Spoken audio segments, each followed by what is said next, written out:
Cette lumière était la vraie lumière qui, en venant dans le monde, éclaire tout être humain. Elle était dans le monde et le monde a été fait par elle. Pourtant, le monde ne l'a pas reconnue.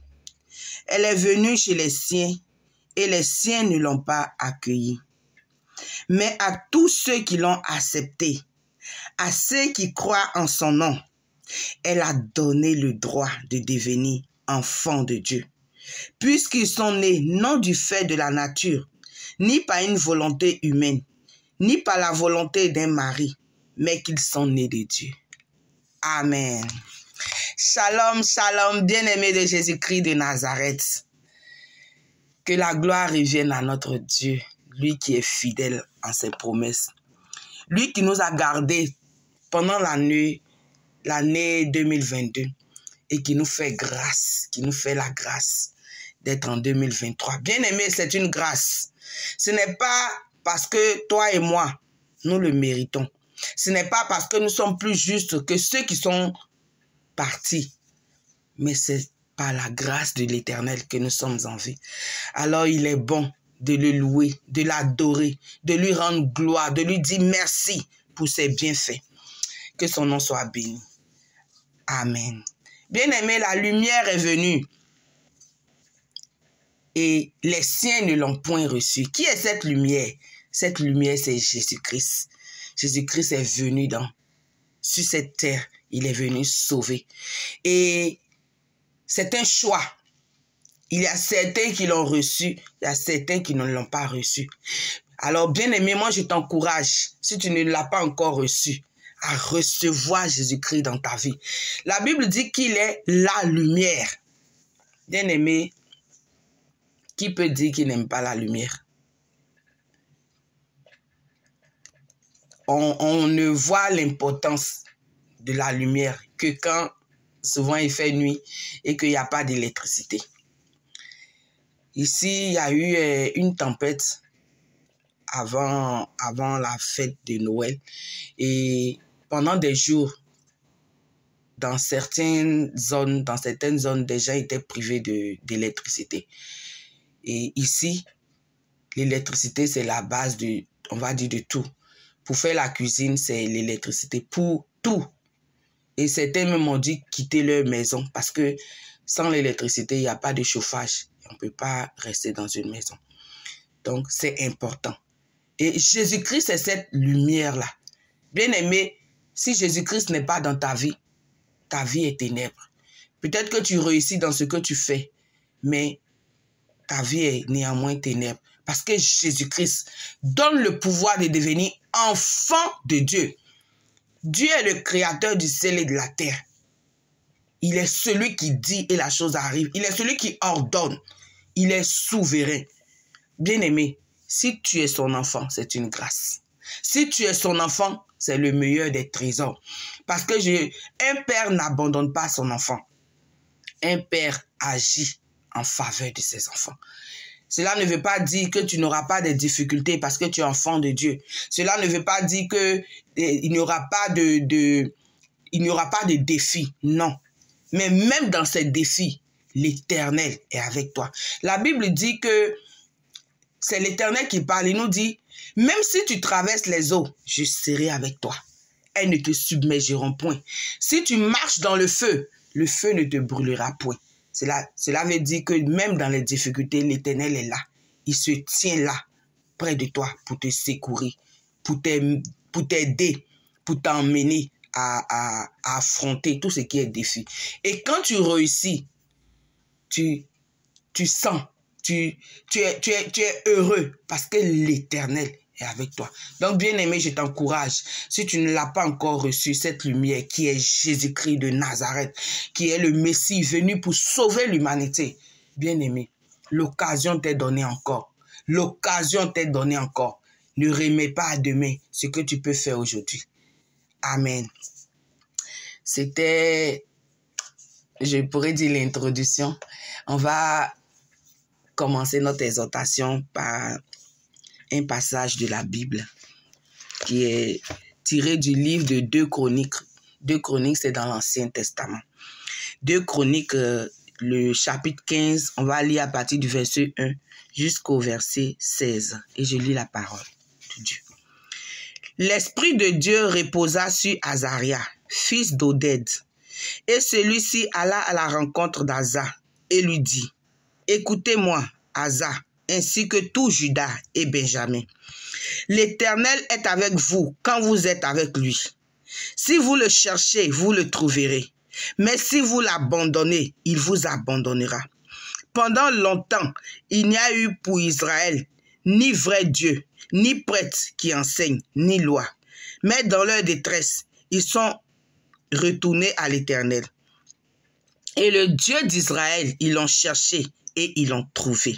Dans ces moments-là, il n'y avait aucune sécurité pour ceux qui allaient et venaient, car de grands troubles accablaient tous les habitants du pays. On se battait peuple contre peuple, ville contre ville, parce que Dieu les agitait pour toutes sortes d'angoisses, par toutes sortes d'angoisses, pardon. Quant à vous, soyez forts et ne baissez pas les bras, car il y aura un salaire pour vos actes. Après avoir entendu ces paroles et cette prophétie, Oded était aussi prophète.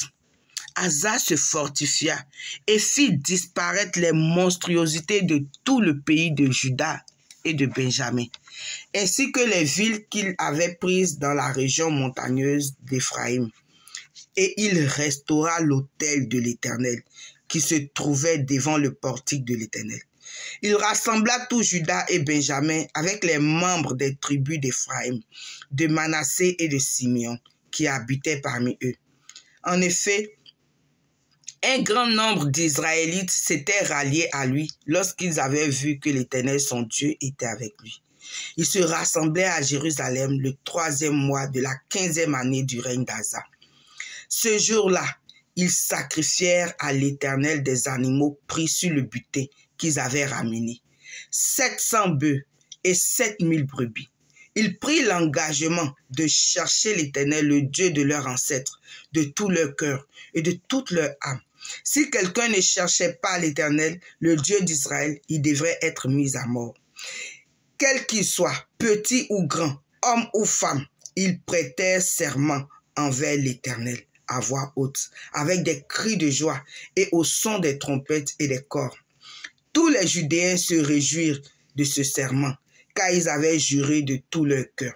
Ils avaient cherché l'Éternel de plein gré et ils l'avaient trouvé. Et l'Éternel leur donna du repos de tous côtés. Le roi Asa retira même le titre de reine-mère à Maaka, sa grand-mère, parce qu'elle avait fait une idole en l'honneur d'Astarté. Asa abattit son idole, la réduisit en poussière et la brûla au bord du torrent du Cédron. Amen.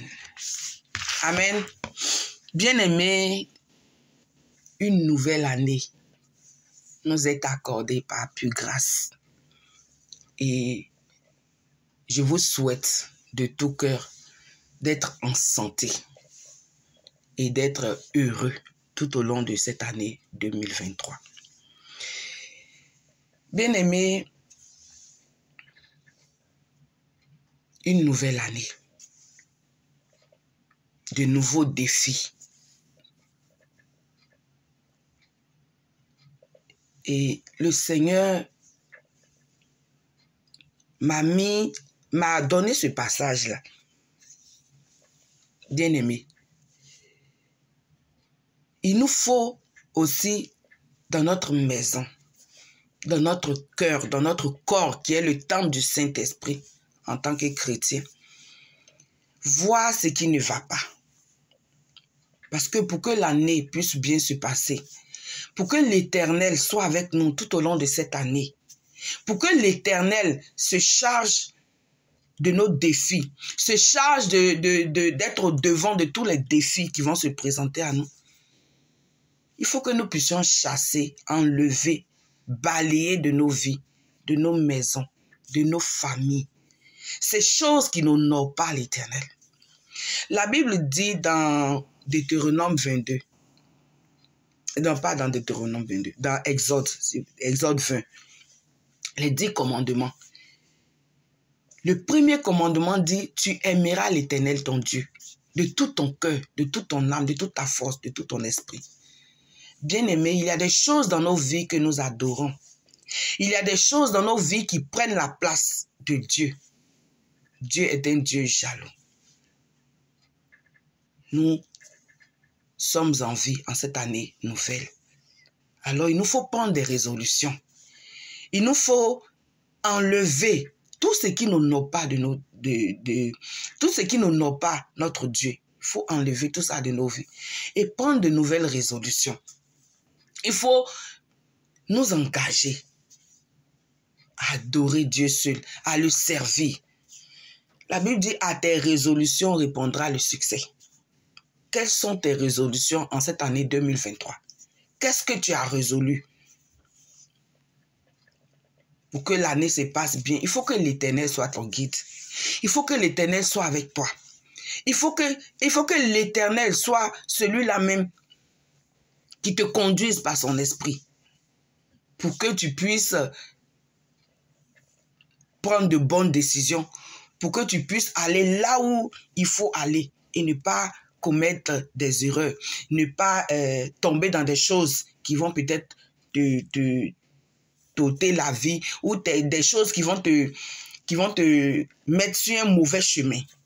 Bien-aimé, cette histoire, c'est un roi, le roi Asa.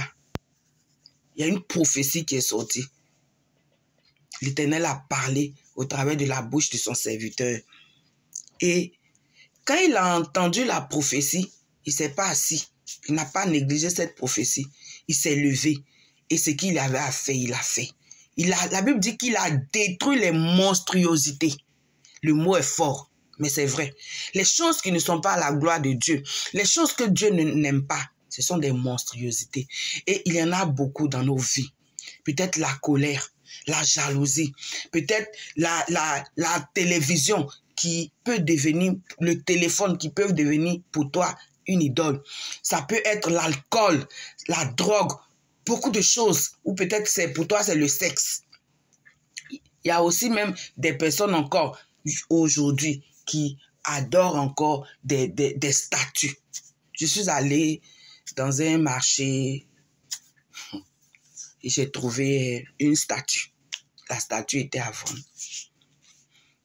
Bien aimé, cette statue-là, quelqu'un va l'acheter, la déposer dans sa maison et puis il va l'adorer. Quelque chose que tu allais acheter. Tu allais acheter, tu l'as transporté, tu l'as attrapé, tu l'as déposé là où peut-être tu veux dans ta maison et tu l'adores. Et tu l'adores. Quelqu'un l'a pris dans sa maison. Il a pris cela peut-être comme pour décorer sa maison. Et puis après, il n'en voulait plus. Il allait mettre dans ce marché-là. Et toi, tu allais l'acheter. Et tu fais de ça ton Dieu. Bien-aimé, faisons attention à tout ce que nous faisons. La Bible dit dans Josué 1, je crois le verset 7. La Bible dit de méditer, l'Éternel nous dit de méditer la parole de Dieu jour et nuit, afin que tu puisses réussir dans tes entreprises.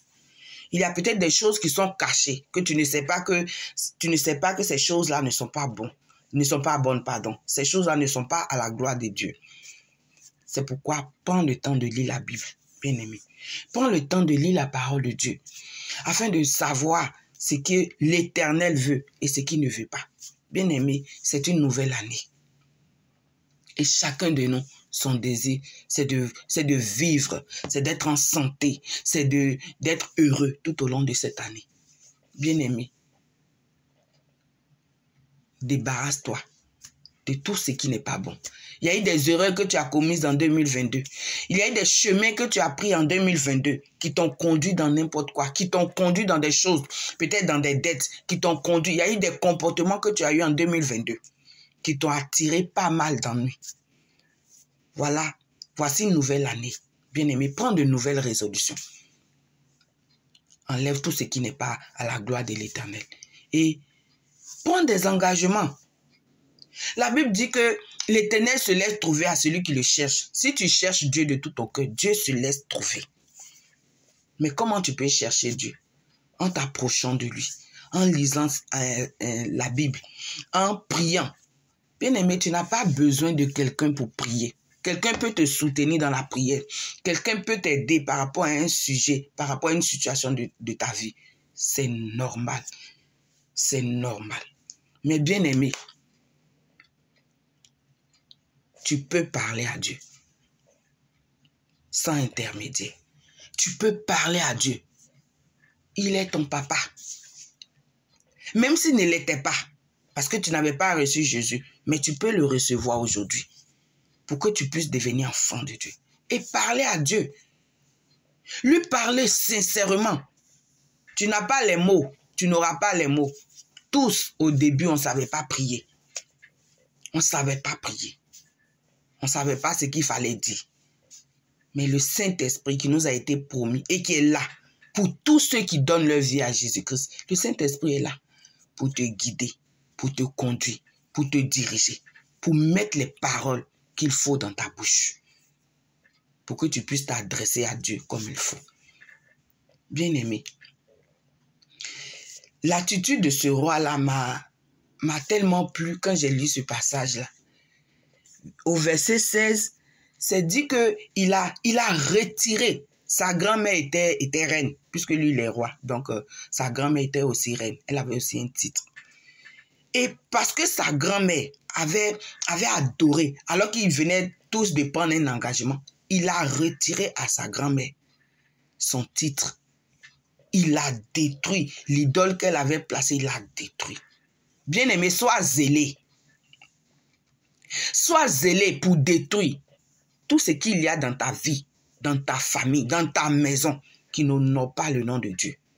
Toi seul, tu connais ta maison. Toi seul, tu connais ta famille. Sois celui-là, sois celle-là qui prie, qui intercède pour ta famille. Sois celui ou celle par qui l'Éternel veut passer pour délivrer ta famille, pour libérer ta famille, pour emmener ta famille à Jésus-Christ de Nazareth. Car il y a beaucoup de personnes dans nos familles qui ne connaissent pas l'Éternel, qui n'ont pas encore donné leur vie à Jésus. Et toi, Dieu peut te choisir. Dieu peut t'emmener à sauver. Dieu peut te permettre de pouvoir être celui ou celle qui se tienne à la brèche. Qui se tient à la brèche. Bien-aimé, que Dieu nous accorde à tous la grâce de voir ces choses qui sont présentes dans nos vies, qui ne l'honorent pas.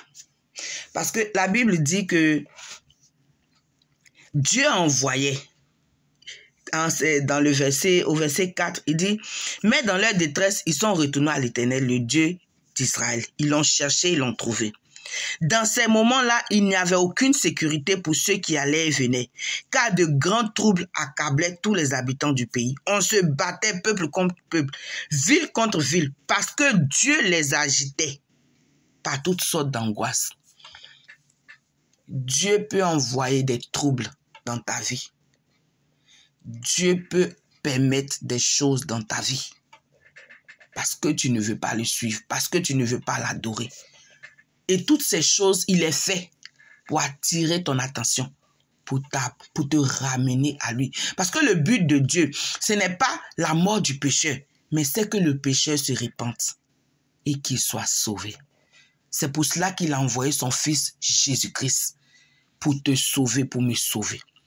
Alors, bien-aimé, à tes résolutions répondra le succès. Aie de bonnes résolutions. Prends la décision en cette année-là de t'abandonner dans les mains du Seigneur, de le chercher de tout ton cœur, de toute ta force, de l'aimer, de l'adorer lui et lui seul. Prends la résolution d'abandonner tout ce qui ne lui rend pas gloire dans ta vie, dans ta maison. L'Éternel est un soutien pour tous ceux qui s'abandonnent à lui. Il n'abandonne pas ses enfants. Il les conduit, il les dirige, il les mène à bon port. Bien-aimés, la Bible dit que dans ce passage de 2 Chroniques, il n'y avait plus de guerre, il y avait la sécurité. Bien-aimé, je te souhaite d'être en sécurité dans les bras du Dieu Tout-Puissant, du Dieu au-dessus de tout. Que le sang de Jésus-Christ te couvre et que le Saint-Esprit te conduise tout au long de cette année. Shalom, shalom, shalom. Je vous aime. Au revoir.